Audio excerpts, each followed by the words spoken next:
Tools are not needed for gardening.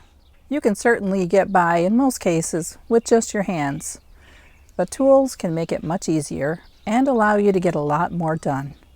A good tool can save your back, your knees, and your hands, as well as save you time and effort. So if you can afford a few new tools, take note. These are my favorites. Stay with me till the end, because I've got a bonus you won't want to miss. It was a gift, and I use it almost every day in the garden. My favorite for a long time has been the Stirrup Hoe. It saves my knees and allows me to clean up an area fairly quickly. Some weeds have roots that only grow down a few inches, and this is perfect for getting those. It knocks out the small weeds and maneuvers between the plants well. Hands down, it is better than the traditional hoe, and you have less plant damage from accidentally hitting them with the hoe. Mine has taken so much abuse, and no, I didn't replace the handle, that I had to sand and reseal the handle. I've got a video for tool maintenance if you need some instructions. My number 2 favorite tool is one I thought I would never use. It's also pretty scary looking, and it can be dangerous, so take care when you're using it. It's called a Hori Hori. But check this out. It makes weeding so easy, from clearing the surface roots to popping out a deep root. It gets the job done. Do you have a clump of weeds you need out? Slice around the roots with the sharp edge, or saw it out with the serrated side, and then just pry it out. It also makes an easy trench for planting seeds and breaks up compacted soil. If you're transplanting into your garden, it can be as simple as dabbing the soil and wiggling the knife back and forth. Then just use the gap on the curved side to place your plant into the hole.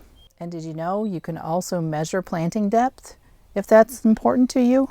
Or measure the width between transplants, because it has a handy measuring tool. Now this knife can also cut through vines and twigs and brambles too. I use it often for harvesting as it makes a clean cut.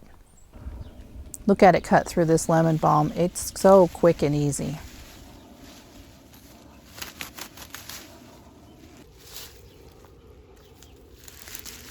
I've also used it to cut open bags and cut through baling twine. So it's not just for gardening. I use it on the farm for chores too. And then passing by our small orchard, it's easy to lop off a water sprout before it gets too big. And when the grass covers the driveway or the sidewalk, it becomes an edging tool as well. It's just so versatile. I don't think I have a single tool in my toolbox that can do so much.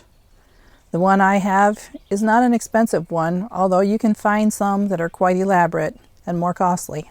The next tool I want to talk about was one that was homemade. And I've used it every year for planting because it saves my back and I don't have the shooting pains down the back of my thighs anymore. And that's when I used to garden on my hands and knees. This has made things so easy. These were made by my husband and we found the idea online. They weren't expensive to make and I don't believe it took him too long. They're made from plastic PVC pipe and some connection pieces, and this is how it works. Just step on the leg and it makes a nice little hole, and then move the tool so that the tube lines up with the hole you've just made, and drop a few seeds down the tube. Then move on to the next hole. It keeps the plants evenly dispersed and allows for just the right depth. In this case, I had to make 2 tools for me, one for 6-inch placement and one for 12-inch placement. He also taped a container onto the pole, so I have a place for my seeds.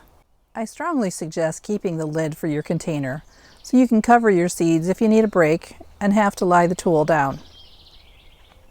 Do you have any favorite tools? And if so, share them in the comments. Now, if you happen to find any of these tools in an auction or a garage sale, you should snap them up right away. But if you want to purchase any of these, I'll put the links in the description. And now for the bonus. I received this as a gift, and I've nearly worn it out. It offers a cushioned place for when you're kneeling in the garden, and it has sides on it to help you get up. And that's so helpful for when you're sore and you've been in the same position for too long. And if you need a rest, Just flip it over. It's not that heavy. And just take a seat. I use this all the time. If you've enjoyed this video, give it a like and subscribe. Well, that's all I have for you today. Thanks for watching. Oh, and one more thing. I hope to see you again soon. Looking for more gardening tips and tricks? Check out this other gardening video.